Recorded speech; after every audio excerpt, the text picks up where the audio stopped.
everyone. I would like to welcome you all to the second edition of Edu Talk today. And in today's episode, we're meeting a true visionary. We often talk about changing education, but our guest today is actually doing it. And having seen her teach my daughter in class 1, I've witnessed her very unique ability to make every child feel seen through experiential learning. She's now poured that soul into her new venture. It's called the Waddling Classroom. I want you to join me as we talk to the woman behind the magic, known affectionately to her students as Miss Waddles. How about you introduce yourself to us first, Reaia? Okay. Hi everyone. My name is Phira, and as Ellerine has mentioned, a lot of children know me as Miss Waddles. So my teaching journey began a long time ago when I was 7 years old, I think. My father was also a lecturer in college. So I had always told myself that I want to be like him when I grow up. So since then, I remember it was on my 7th birthday, I think. I woke up to a giant blackboard, some chalk, and a doll who was supposed to be my student at the time. Okay. And that's when I started teaching the kids in our compound and our neighborhood kids and my parents as well. So ever since then, of course, while growing up, then your desires tend to change, right? Yes. That's part of growing up itself. Then I wanted to become a pilot, and then I wanted to become a carpenter at some point of time. But then I realized I never had the math skills for it. Okay. So from then on, as I studied in Pine Mount School up to class 12, I went on to study in St. Edmund's College to pursue English literature, my honours in English literature. And then after that, I went for my master's in English and Foreign Languages University in Hyderabad. I studied English there as well. I think that's when I truly understood that teaching was what I wanted to do. So what happened was that in the first year of our master's program, I had only studied English literature subjects, so to say. So I remember calling up my sister and telling her, I don't want to do this anymore. I want to come back home. I didn't really feel that my purpose was fulfilled, and I wasn't sure if my purpose would be fulfilled through this journey that I'm on right now. Then she told me, because we had this cafeteria system also in that university, and she told me, why don't you try out other courses as well, right? Then I quite reluctantly, I agreed to do so.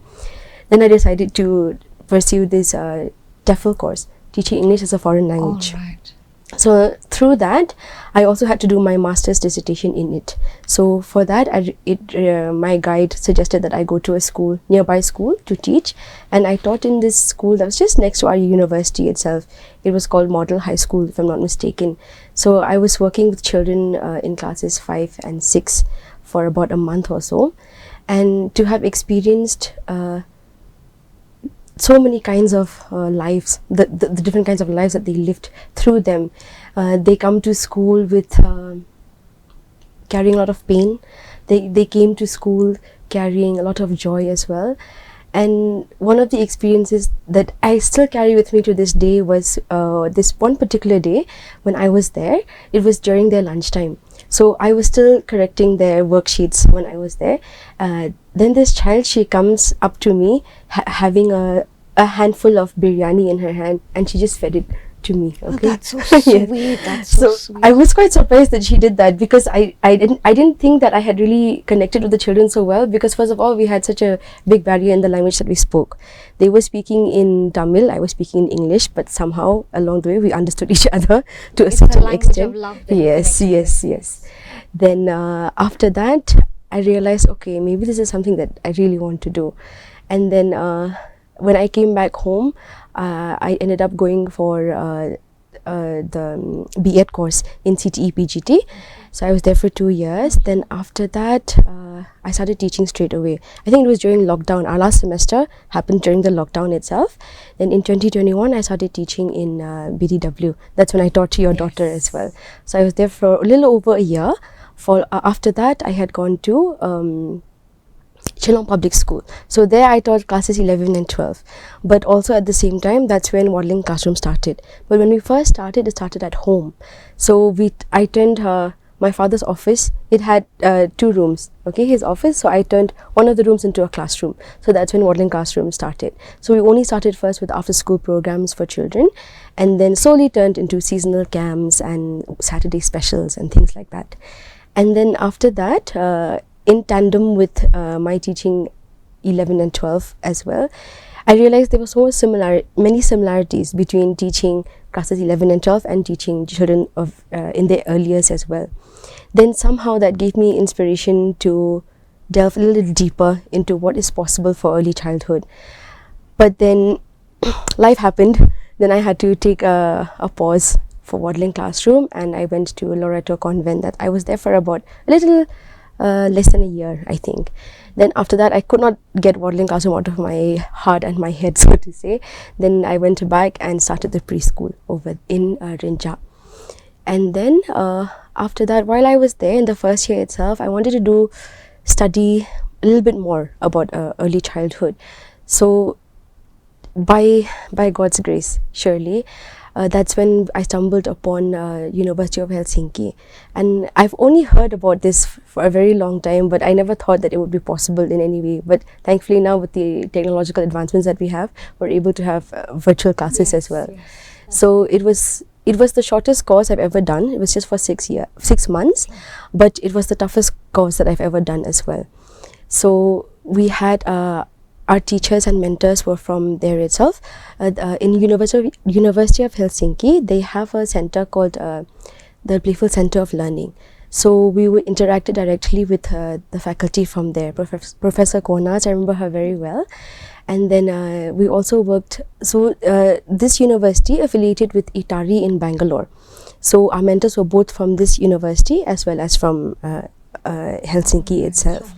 So through this course itself, it really opened my eyes to what is possible for our children here in Shillong itself, because we all know that we have been told and we have seen it for ourselves that Finnish has the best model of education, right? So it got me thinking, what if we could bring parts of Finland here with us? How can we transform Finnish model to accommodate us in our local context? So that's when the idea and the concept for Waddling Classroom started to shift and morph even more into something else.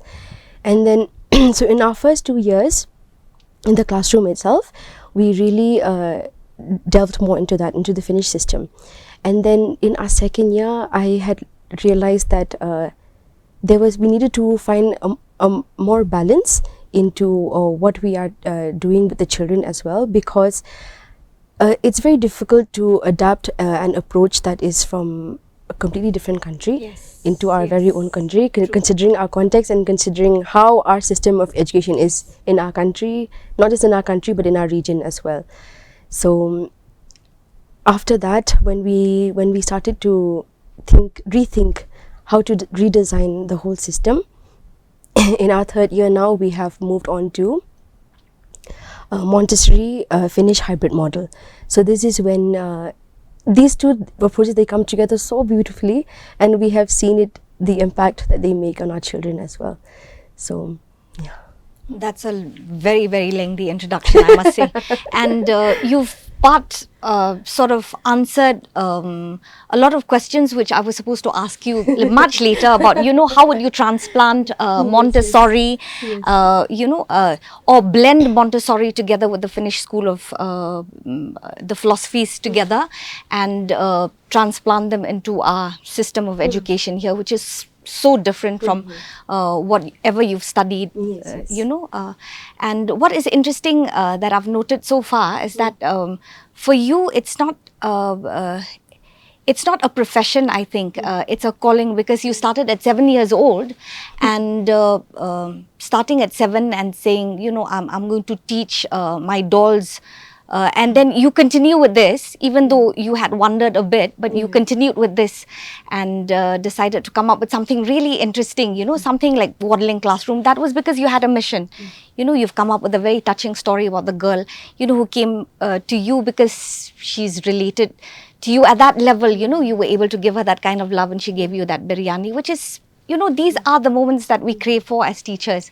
All right, so I will move on to the next question is, if I were to shrink back to 3 feet, well, I'm not very tall now, but shrinking back will not take very much, and become, a student in your school for a day, can you tell me what that day would look like? Can you paint us a picture? Because I've seen you carry a bag of tricks over there, and I know you're the magician that you are, and you can tell me exactly what happens. You can maybe teach all of us here a little, or show us what you normally do, or what you do in your little waddling classroom. Okay.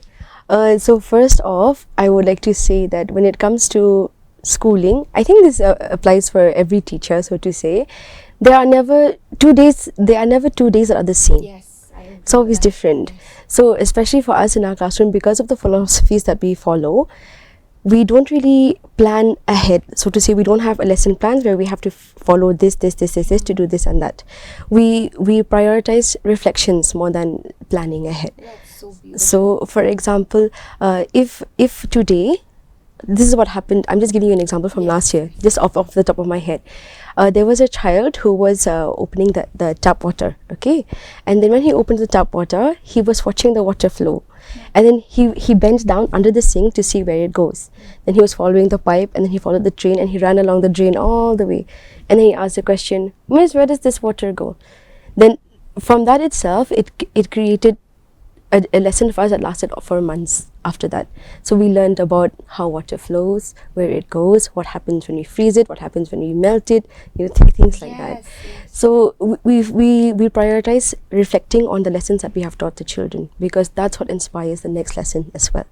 Yes. So we and the natural curiosity that comes with the child as well, because you're Exactly. going with a flow. It's not like you Exactly. have a syllabus and you basically, Yes. you're covering the syllabus without keeping in mind that these children, will they be able to use it or not, that kind of thing, Exactly, which exactly. is quite amazing. Exactly. Okay, go on. Because we have seen that children who come to school, they are not blank canvases. No, they're not. They already know so much. You want to teach them ABC, they already know. You want to teach them 1, 2, 3, they already know. Yes. So what more can we give them, right? Agree. So I'll just give you an example Yes, of yes. what it would look like, okay? So usually when we start the day, the children come in and they have free play first. They greet each other, they greet the teachers, then sometimes we check in with their feelings as well. Then we have assembly where one of the children would lead us into prayer, and then we sing songs together, and then before we go into the classroom. And then I'm already so excited, actually. usually when we start our day, we usually start with our focus on letters and sounds, okay? So when I'm not only talking about sounds of letters, but the sounds in our environment, the sounds that we experience when we are walking on the street, sounds we experience when we hear music. Yes. So these different things, okay? We have different ways of doing this. So first we start off with this, and then we go into letter sounds. Because I truly believe, and I think it's I'm very happy to see that a lot of schools are also starting to do this now, where there's a lot more focus on letter sounds rather than only learning about this is A, this is B, this is C. So I have a few things here.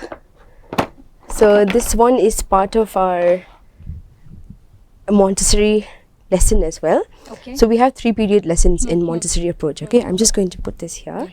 So usually whenever a child is about to interact with their learning materials, they lay out a mat like this, okay? So it kind of gives them the boundary where to work on, okay? So they have a lot of freedom, but within this boundary. So to say that's a very strong philosophy in Montessori approach as well.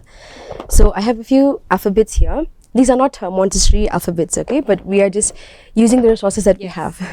Okay, so if I were to ask you what letter is this, what would you tell me? The name of the letter. M. What sound does it make? Mm. Okay. Then what letter is this one? Name. W. What sound does it make? Ooh. Yeah, more like ooh. Ooh. Okay. Okay.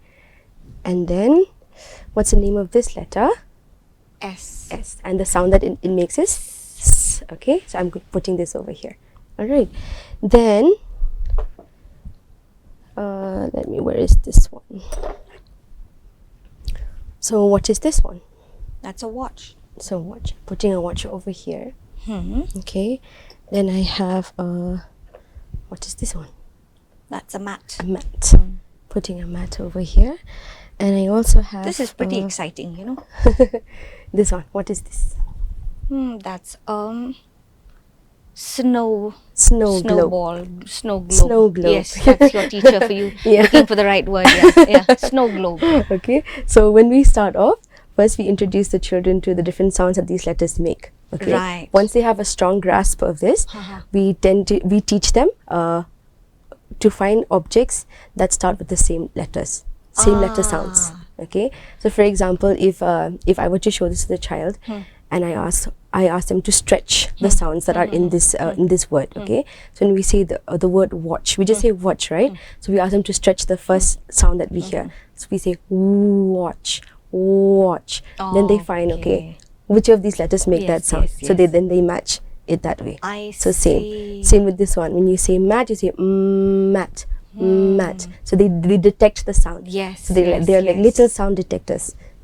Okay, so we do it this way.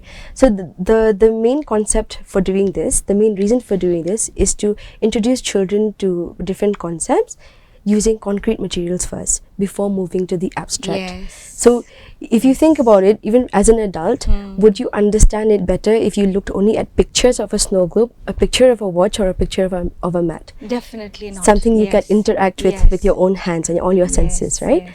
So that is why we do it this way. And I'm just thinking, Ria, I'm thinking about the kind of learning that we've done before. They've just taught us alphabets, and that's how I learned as a child. So you know your ABCs, but you never really learned how to read because you could not connect the sounds with the letters that you actually saw. And concretizing this and doing something like this is, actually it's teaching them, this this very cost-effective, very short method on how to learn how to read really fast, and put the phonic sounds to that concrete object that you've put in front of them. And what else do you have for us? Then I also have these. So we have finger puppets in school, but these are ones that I've just recently made. I'm yet to introduce these to the children. So so you made them yourself? Yes. Okay, I think so they should you see can something wear them. like this. Yeah, you can wear them. Is yeah, it? you can wear them on your finger. There's a gap here below, and you can just wear it like this. So usually when you think of puppets, they're usually used in stories alone, right? Yes. When children make up stories with each other, or when This is cute. Yes. We can have a little kiss. Yeah. There you go. But instead, so what we do is, for everything that we have in the classroom, all the materials that we have, we try our best to find different kinds of purposes for them. Okay, except for the Montessori materials, because these are more close-ended, because they have a certain goal that children need to arrive at when they are interacting with these materials.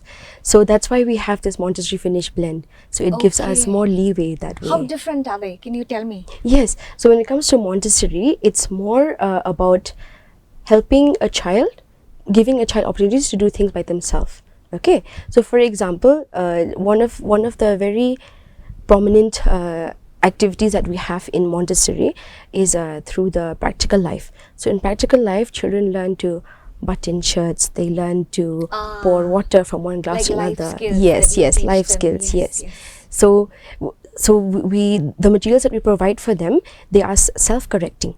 Okay, so they do it by themselves, but they also understand, wait, no, this is not this way, I need to rethink how to do it. So they solve it on their own without our intervention.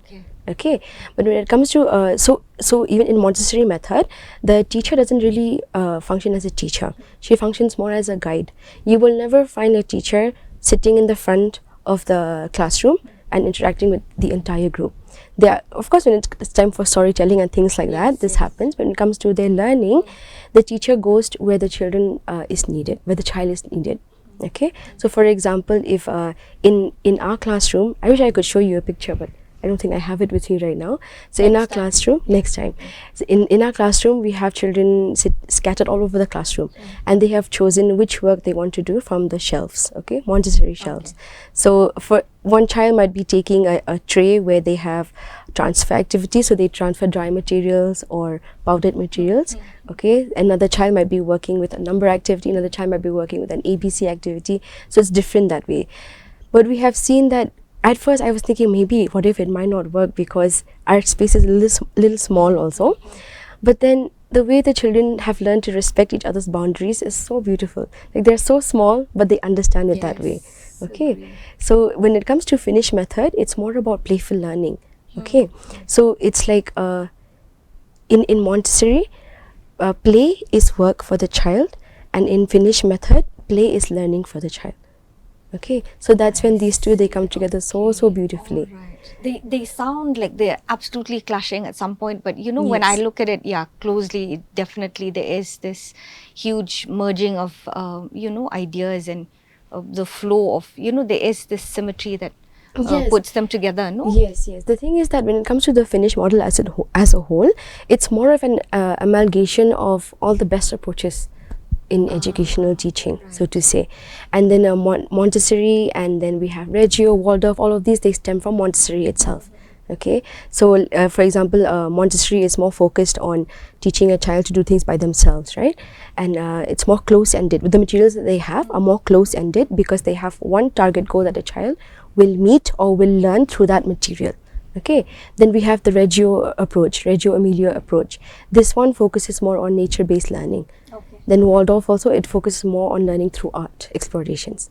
I see. So all of these, they come together so beautifully. Interesting. Yes. And I'm just looking at you know, the current state of the world now, you know, where learning is not about you know, your IQ, but more about EQ, and this is Yes. what it's teaching them, isn't it? Yes, About yes. emotional intelligence. Definitely. You know, I'm just curious actually, how do you go about teaching emotional intelligence to, like you said, they learn respecting their boundaries, you know, they learn, but you know, where do you draw the balance between them actually learning, like actually concrete learning, academic learning, and this you know, this teaching them how to know more about their emotions, and you know, knowing other people's, their own and other people's boundaries and things like that. You know, this is Okay. what I've always been you know, contemplating, you know, for a school like yours especially. Okay, so the thing is that when it comes to learning, practicing social-emotional learning, we tend to think that for children it's more about us telling them what to do, but it's not like that. It's more about us modeling the character that we want them to build. I see. Okay, so I will give you an example. In our setting itself, we have a mixed ability group of children. So we have children with ADHD, children with who are on the spectrum, and atypical children as well. We never told the atypical children, we use the term atypical instead of normal. Okay, so so we have never told them that you need to go and help so and so because they don't know how to do this and that as yet.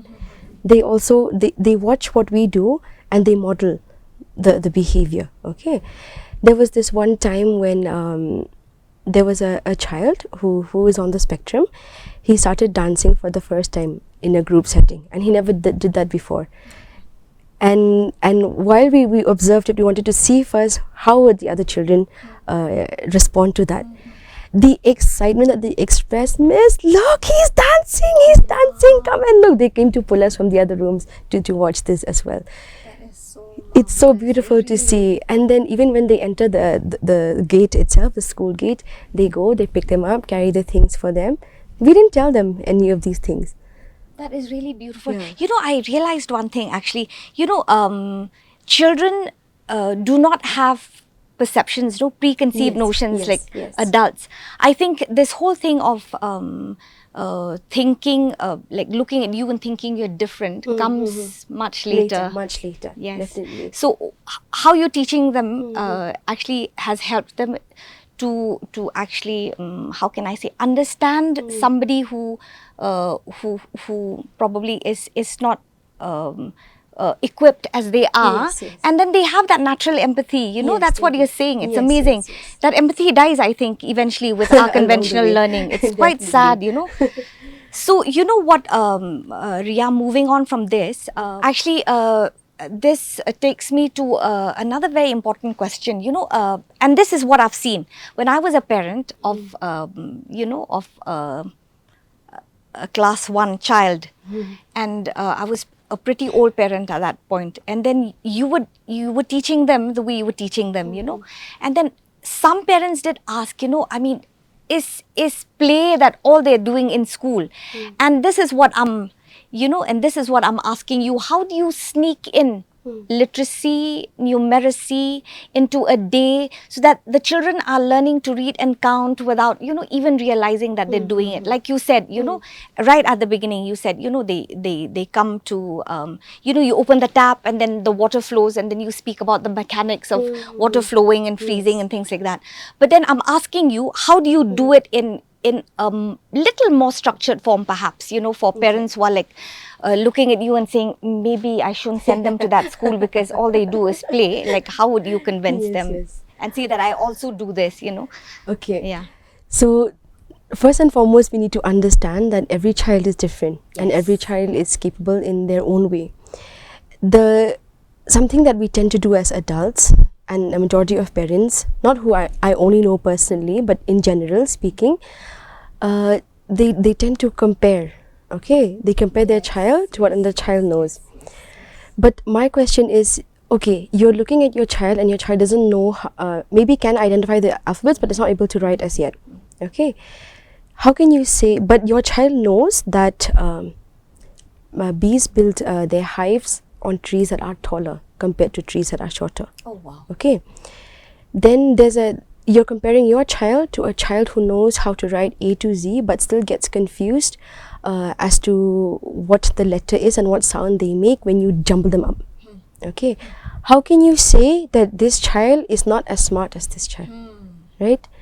So we need to understand first where our child is. Meet our child where they are, not where they should be or where society says they should be or where the school says they should be.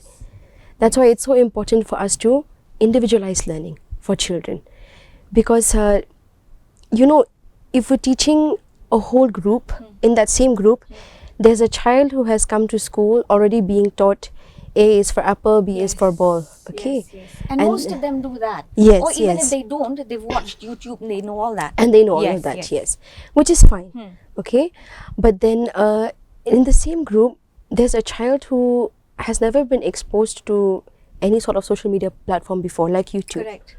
So they are completely blank when it comes to letters itself. Maybe they know A, everybody will know A. Then how can you just teach the same way to these two children? Yes, I agree. It doesn't make sense, right? It doesn't make sense. And no, there's another problem here that I have is suppose you have an artistic child, then you have an extremely energetic explorer, then you have the shy wallflower, all these you'll have to keep in mind, right? Like that is what you're trying to say, you have found a way, because the contemporary kind of schooling that we have is you have just one method, one size fits all, which doesn't work, and this is what you're saying.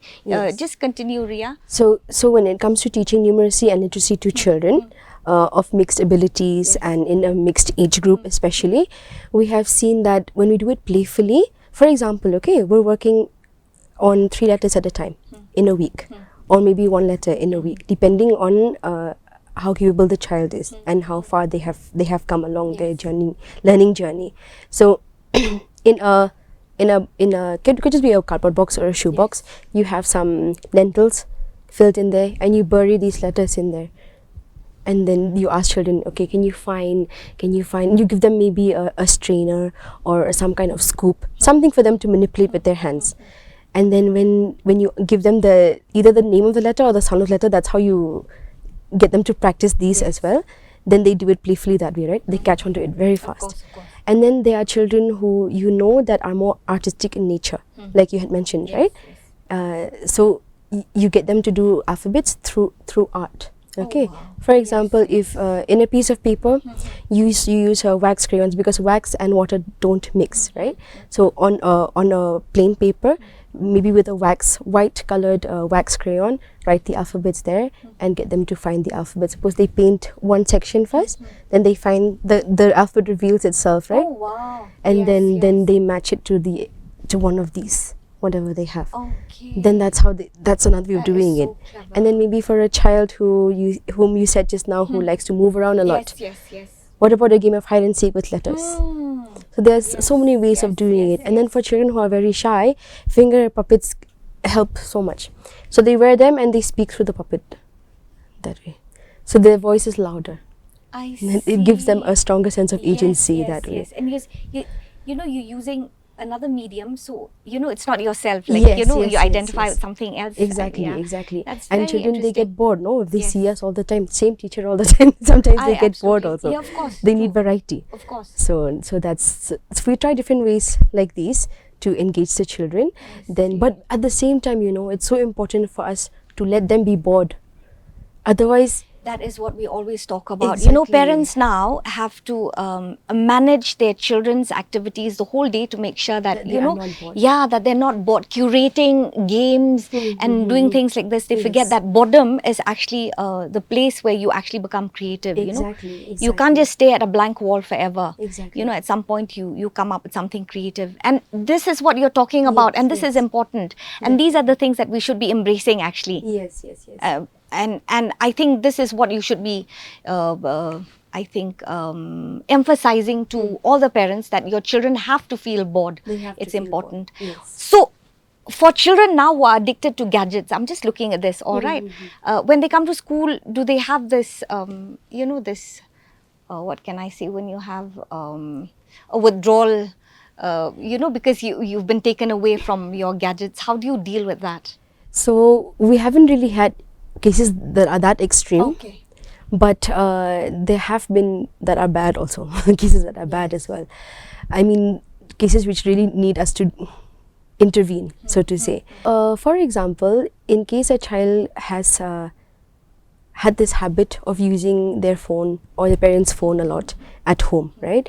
When they come to school, we do see differences between children who barely ever touch the phone and children who use the phone a lot, mainly in their concentration span and their ability to listen. When we're talking about listening, I'm not talking about listening to teachers' instructions to do this and that. It's hearing and listening. Yes, There's a yes, huge yes. difference, yes. So when it comes to them, it impacts how they're able to use their imagination as well.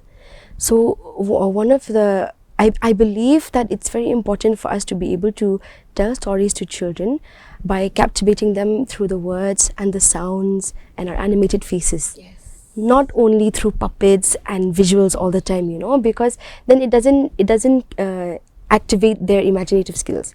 So we have seen that children who spend a lot of time on screen have a very difficult time of trying to let themselves be captivated by the stories. Yes. Because they've got it already. Yes. It's already been done for them, all the time. And all the productions that we have now, at least most of them, now a lot of parents are under the understanding that we need to move back to shows that are not so stimulating for children also. But then the ones that are being produced as of late, they do it purposely this way because it makes it addictive to children. Of course. Okay. The colors that they use. Yes, to everything else. exactly, exactly. The sounds, the colors, everything. So that we have seen that through the approaches that we use, especially through the Montessori practices that we do, we have been able to, if not completely rectify the problem or the issue, but rather have helped the children improve with their concentration span as well. Because when it comes to when they do their Montessori work, especially, it's not about you have to do it, you're getting 2 minutes for this. You're getting 5 minutes for this. Sometimes a child would sit with the same tray, the same working tray for about 40 minutes or so, but they are so focused. And you should never break a child's concentration that way. When you see a child is trying to solve a problem, is trying to engage with the work, we can never disturb them, because then it actually impacts them later on.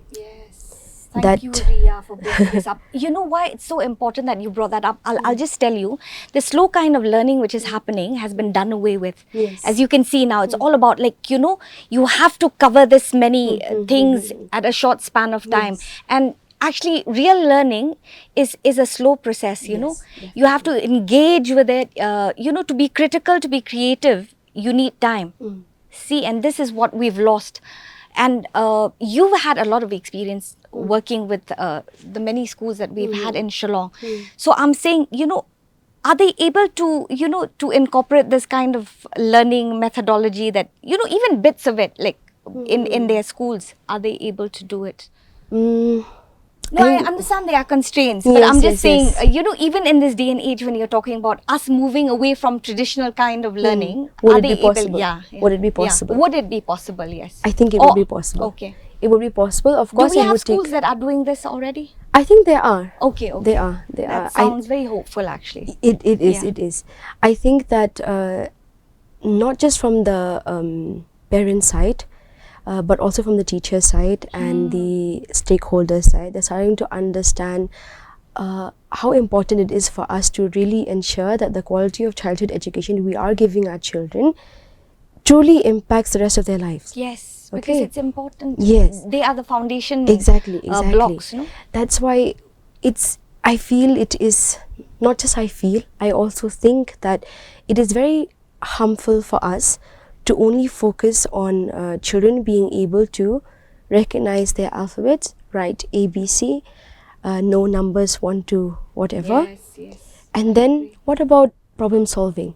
What about learning how to cook, how to make tea? What about learning how to Be a good human being. be a What good about- human yes, being? that is the Exactly. most How to be a important, good yes. friend, how to respect others, and all these things. You know, I want to bring something up. I'm sorry to cut Yes, you yes. in, but is this true? I heard somebody told me a child of theirs is in your school, and they said, you know, they get these report cards. Is it you give them weekly or monthly? Where they said, you know, they brought home a report card from Waddling Classroom, and the report card said, you know, your child shared lunch with a child who didn't bring to school. And that just, you know, I would love to get a report card like that. And we always focus on, you know, this is the kind of marks that your child gets and so on, Yes, so yes, forth. You know, yes. you're gearing these automatons, these robots who have no soul, but you are, you know, you're actually, what can I say? You know, you're coming up with this grand idea of bringing out the human side of education, which we've lost totally.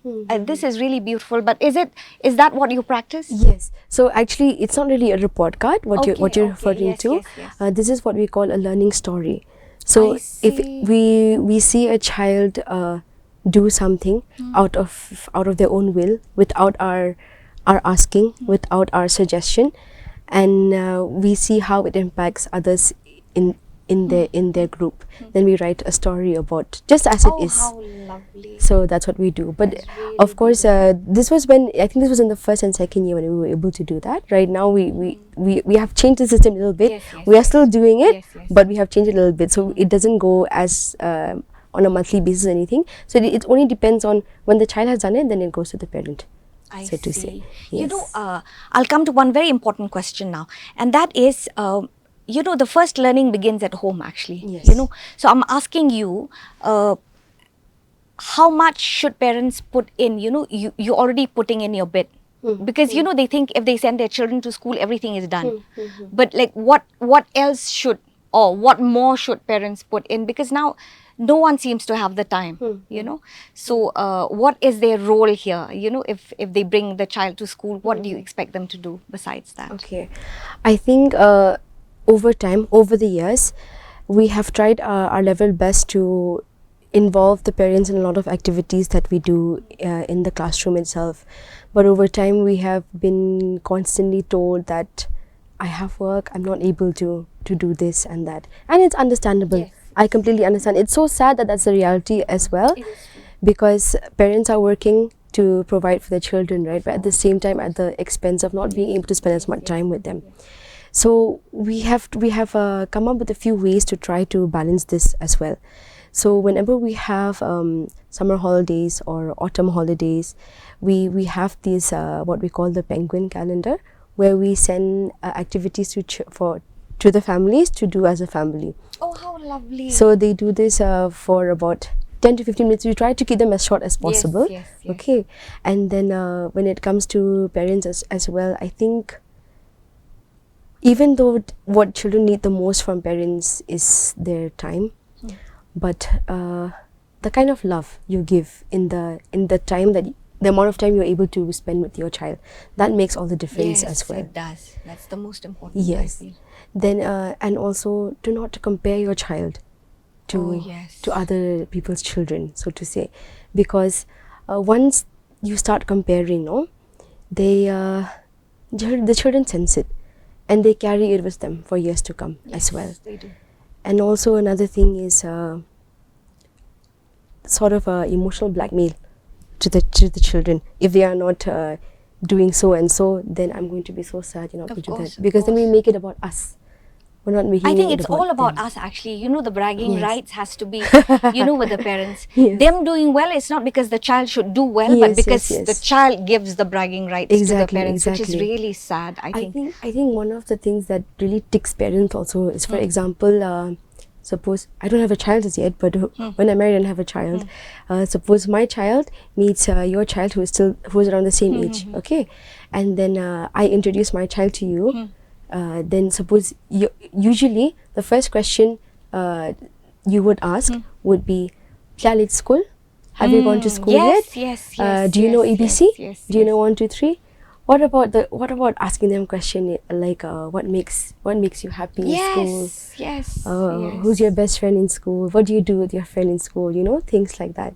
Then at least if we shift the focus more from what the child is truly capable of doing, I agree. rather than what they Yes. should be doing, Yes. okay, then I think it would make a big difference. And this goes for all stages of all education, Riya, stages, I'm telling you. all stages. But then, definitely. of course, since you've sensitized the parents now at this Yes. particular stage, Yes. they'll be parents of children, and later I think they will know better than to ask these kind of questions to anybody that they meet. Yes, yes, Yeah. yes. I think to be honest, I think from the first year that we started, and we're in our third year now running as a preschool, we have seen a big difference in the way that parents communicate with us as well. Okay, so in the sense that when it comes to questioning our approach as well, because see, the thing is, when we're talking about, I'm not saying that it's not important for us to teach academics to children, okay? But the way our system is, we have to. We don't really have a choice, okay? But it's just how it's done, Because most of the time, what happens if a child is writing and they are not able to write a certain letter as yet, the stick comes out, right? Of course. And then all the crying happens, and then the pages become all tear stained and mucus stained as well, because the child is constantly crying. So how it's done also makes a big difference. I think we've spoken quite a bit, Riya, and I would like to ask you one last question, and that is, if you did have a magic wand, if at all, and what's the one thing that you could change in early childhood education across Meghalaya? And what do you think is the future of Waddling Classroom, if there's one? I mean, Okay. All right. I think a state as a whole, we really need to work towards ensuring that the quality of education that we're giving to our children is equal, in the sense that there should not be a good school and a bad school. There should be only good schools. Same for everybody. Be it a child who's coming from the poor section of society or from the elite section of society, so to say. But then it should be the same. It should be equal for everyone. Everyone should have the equal chance to really engage with the diverse learning processes that they have, right? And then another would be perhaps us as teachers as well, to be as agentic as we expect our children to be. For children, it's about being agents of their own learning. For us, it's about being agents of transmitting, not just transmitting. I think we have this whole idea that because we are teachers, we know everything, you don't know everything. Agreed. You can only learn from me, I cannot learn from you. But the thing is that being teachers, it's not only about what we can teach the children. It's more about what we can do to support their learning processes. Of course. And now they don't even need teachers in this day and age. Exactly. I mean, they can log online, and then you have many YouTube teachers who are much better than you, who have better grades and so on and so forth. Exactly. So that's why the heart of a teacher cannot be replaced by Of course. by I any of this, absolutely right? agree Yes, with yes. that, yes. Yes. Can it be replaced by Yes. so-called AI? Can it? I Exactly. mean, especially at the early childhood education, I'm just asking this, even though we're winding up. Can a teacher be replaced, especially at the early learning stages? No, a teacher cannot be replaced, because I'll tell you what, in a classroom setting, Once the teacher has gained the children's trust, once the teacher has been able to show love to the child and the child has accepted that love, it changes the dynamic as a whole, in the sense that you could be teaching a child, your children at the time, and then there would be a child who just walks up to you suddenly and plants a kiss on your cheek. I know what that feels This is like. what happens in our classroom as well. I'm sure the rest of my team also, we have Miss Frosty, Miss Waddles, Miss Avera, Sir Chief, Nanny Snow, Nanny Frost, we're all, and Miss Flurry as well, we're all there together. I'm sure they have had all these experiences with the children, but I'm just sharing a few from what I've personally experienced. So there was a time when we were still working with the letter S, I remember, and the children were doing an art and craft related to the letter itself.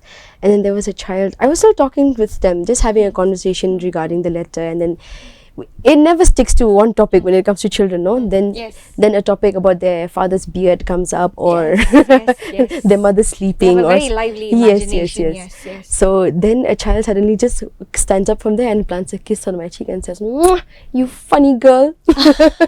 so you so adorable. Exactly. So experiences like that, how can a robot replace a teacher? Yeah, of You course. can't. I absolutely It's agree. not possible at all. Agree. Then and plus the thing is that when it comes to teachers in early childhood, no, the children, they view them as a bridge between school and home as well. Correct. So they also understand that what I do in school, my mother's or my dad is going to come to know, and the same thing what they do at home, the teachers in school will come to know. So being that bridge between what the children do in school and who they are in school and who they are at home, because we have found that it's not always the same. They're either very hyper at home or very docile in school, or the opposite, vice versa. Yeah. So we have seen that it's having this human connection. What makes all of us human is what makes everything we do in early childhood possible as well. So without the understanding of parents, without the support of parents, we wouldn't be able to do any of the things that we do. Yes. Basically. Yes. Well, I wish I had more time, but I have to wrap this up. But before I do that, I want to say that waddling is just what happens before you learn to run. And listening to you today, I've realized that maybe waddling is the most important part of the journey. It's about balance, about taking your time, and about enjoying every single step. I see that influence every day in my daughter, by the way, and in her curiosity and the way she approaches the world without any fear. Thank you for being brave enough to follow your heart so that our children can learn to follow theirs. To the parents watching this, if you want your child to be seen, to be known, to be loved for exactly who they are, you know where to find Miss Waddles. Thank you, Reaia, for reminding all of us that education isn't about filling buckets, but it's about lighting a fire. We can't wait to see the Waddling Classroom change the world one tiny waddle at a time. So I am Dr. Elreen Dingdo, and this has been Edu Talk. Goodbye for now.